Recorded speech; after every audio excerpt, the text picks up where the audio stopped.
आज जो है बड़ा ही अफसोसनाक वाक़या पेश आया।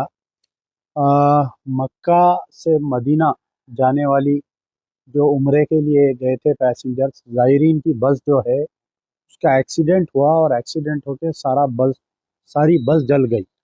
तकरीबन रात के 1:30 या 2 बज रहे थे। मुझे कोई साहब फ़ोन किए थे मदीने से कि ऐसा वाक़या पेश आया अभी, और जिसके अंदर जो है हैदराबाद के कई लोग हैं इसमें। सुबह आते आते ये मालूम हुआ कि 42 पिलग्रिम्स जो गए थे सारों के सारे जल गए।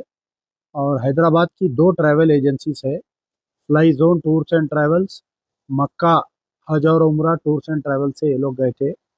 और हैदराबाद के इसमें अभी तक आइडेंटिफाई जो है 22 लोग हैं, क्योंकि सारी बस जल गई। तकरीबन बॉडीज़ जो है बियॉन्ड रिकग्निशन है, बॉडीज़ को भी नहीं पहचाना जा रहा है।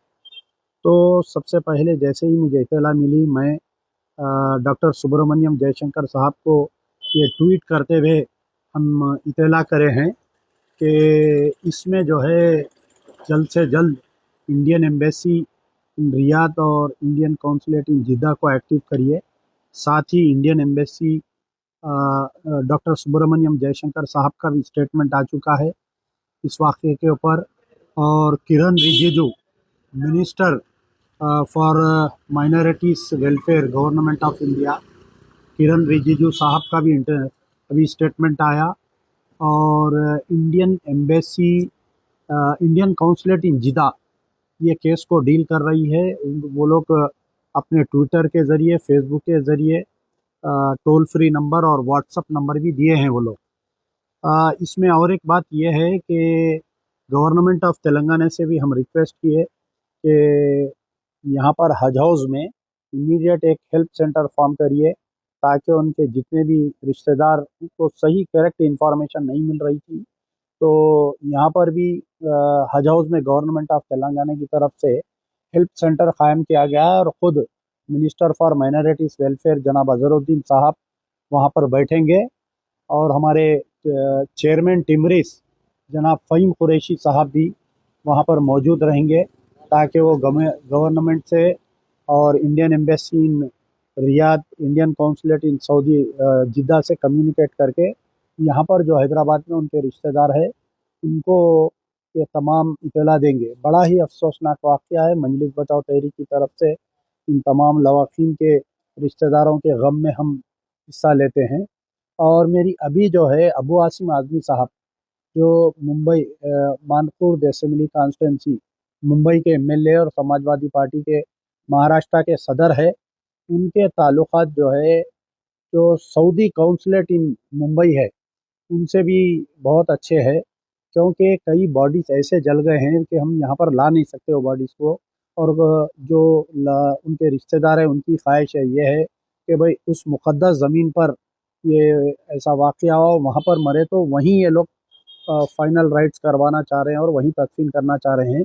लेकिन उनके रिश्तेदार यहाँ से इमरजेंसी में जो है सऊदी अरब जाना चाह रहे हैं। तो मैं हमारे अबू आसिम आज़मी साहब से भी गुजारिश किया हूँ कि आप जो है सऊदी कौंसिल जनरल जो मुंबई में है उनसे बातचीत करिए, ताकि जो उनके रिश्तेदार यहाँ से जाना चाह रहे हैं वो उनको इमरजेंसी वीज़ा दीजिए।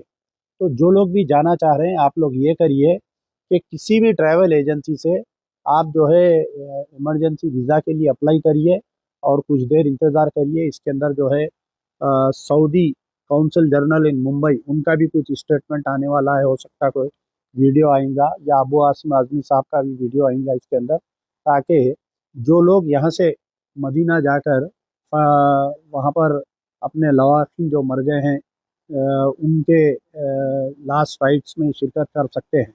आगे अगर कुछ रहेगा तो मैं दोबारा आपको सोशल मीडिया के ज़रिए सबसे पहले देखिए कि जिनको भी मालूमात हासिल करना है जो हैदराबाद में हैं वो लोग जाकर जो है हज हाउस नामपल्ली पे मालूमात हासिल कर सकते हैं, या और मज़ीद मालूमात करना है तो इंडियन एम्बेसी के, इंडियन कौंसिल जनरल इन जिद्दा के टोल फ्री नंबर दिया गया है, व्हाट्सअप नंबर दिया गया है, उस पर आप कॉल करके मालूम कर सकते हैं। और मज़ीद अगर कोई मालूमात हासिल करना है तो आप लोग मुझे भी फ़ोन कर सकते हैं, मुझसे भी मालूमात हासिल कर सकते हैं। मैं इन तमाम लोगों को آپ شہید کہہ سکتے ہیں کہ یہ لوگ چونکہ احرام میں تھے اور باوضو احرام کے یہ لوگ عمرے کی نیت سے یعنی مکے میں اپنے اراکین کمپلیٹ کر کے مدینہ جا رہے تھے. یہ لوگ کئی لوگ اس میں احرام میں تھے یہ لوگ. تو میں تمام لوگوں سے ان کے تمام غم میں ہم شرکت کرتے ہیں. شکریہ. یار زندہ صحبت باقی.